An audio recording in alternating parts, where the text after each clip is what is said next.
जिस्म तो जेल में है, नजरिया और रूह पाकिस्तान की गलियों में कल हमें नजर आया। और अफनान, सेनेटर अफनान जो है उसने कहा कि मोटरवेज मियां नवाज शरीफ ने बनाई है और उसके ऊपर गाड़ी चलाने वाले अगर नवाज शरीफ के मुखालिफ हैं तो वो अपनी गाड़ी ना चलाएं। सबसे पहले लाखों करोड़ों दरूद आप सल्लल्लाहु अलैहि वसल्लम और आप सल्लल्लाहु अलैहि वसल्लम की आले पाक पर।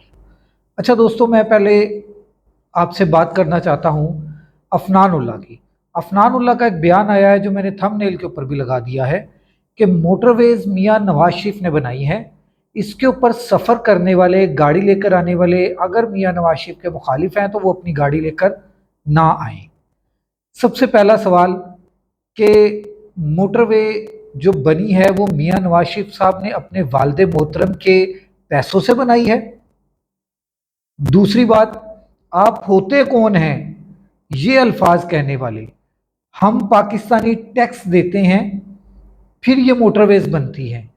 हमारे पाकिस्तानियों के टैक्स से ये मोटरवेज बनती हैं और जिस मियाँ साहब की आप बात कर रहे हैं वो मियाँ साहब ने, उस मियाँ साहब ने उसी मोटरवे को बनाने पे जो किक बैक मिली है उसी से वो लंदन के फ्लैट खरीदे थे।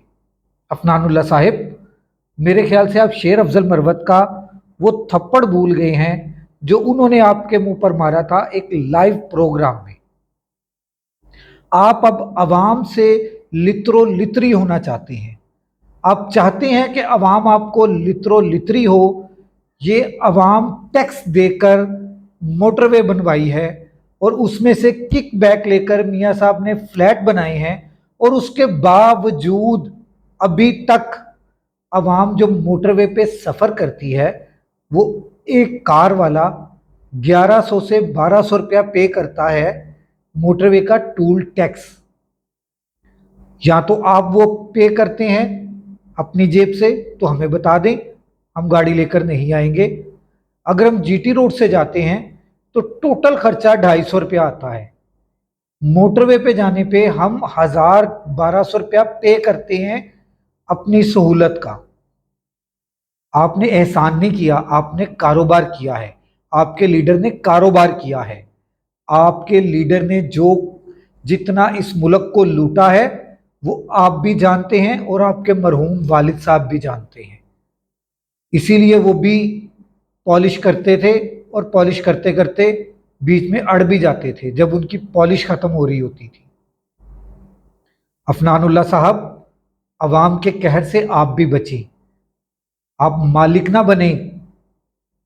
आप लोग चोरी के मैंडेट पे बैठे हुए हैं।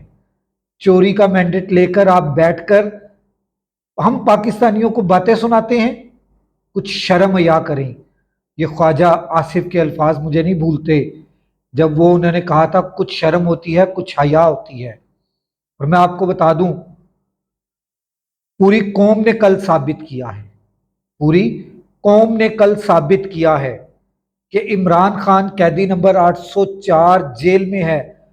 उसकी रूह, उसका नजरिया पाकिस्तान के गली कूचों में नजर आया है। खैबर से लेकर कराची तक हर शहर में एहतजाज हुआ है। किसी जगह पर खुलकर एहतजाज हुआ है, किसी जगह पर पुलिस के साथ हाथापाई हुई है, किसी जगह पर पुलिस के साथ आंख मचोली हुई है, किसी जगह पर पुलिस की नाक के नीचे एहतजाज किया गया है। उकाड़े में चौधरी सलीम सादिक, कमाल का उसने एहतजाज किया कल। पुलिस सामने खड़ी है दलेरों की तरह। किसकी तरह? दलेरों की तरह खड़े होकर उसने एहतजाज किया है, भागा नहीं। मिक्स किस्म का एहतजाज था कल। किस लिए? कि 9 मई में जो बेगुनाह पकड़े हुए कैदी हैं उनको रिहा करो और उन कैदियों का जो लीडर है कैदी नंबर 804 उसको भी रिहा करो। ये मियाँ शहबाज शरीफ साहब, आप ना चोरी के मैंडेट पे बैठे हुए हैं। आपको चाहिए था, आपको ये खसूसन चाहिए था कि आप आम मुआफ़ी का ऐलान करते और आपकी तरफ लोग हमदर्दी से देखते। वोट बेशक आपको फिर भी ना नहीं देना था उन्होंने, मगर आपको हमदर्दी से देखते। आपने ये ना करके साबित किया है कि आप गुटपुतली वजीर आजम हैं। आप गुटपुतली वजीर आजम हैं, ये मैं आपको बता दूं। आप लोग वजीर आला टिकटॉकर, वो भी गुटपुतली वजीर आला है। आपको पता है, अगर आपने अगर आपने एस्टेब्लिशमेंट की एक बात ना मानी तो आपके साथ क्या होना है। इसीलिए आप आम माफी का इख्तियार ही नहीं रखते। अगर आम माफी का ऐलान किया जाता, मोहब्बत बढ़ती, नफरत कम होती। आप लोग नफरत की तरफ जा रही हैं। आपका बयान, शहबाज शरीफ और मरियम नवाज का बयान जो है वो नफरत की तरफ जा रहा है। उसमें कोई भी मोहब्बत की बात नहीं हो रही। आप लोगों ने लिबर्टी पर रैली निकाली है, वहां पर भी लोगों ने इमरान खान के नारे लगाए हैं। स्कूलों के बच्चों को आप उठाकर लाए हैं, वहां पर भी स्कूलों के बच्चों ने बैनर आपके पकड़े हुए थे और नारे इमरान खान के लगा रहे थे।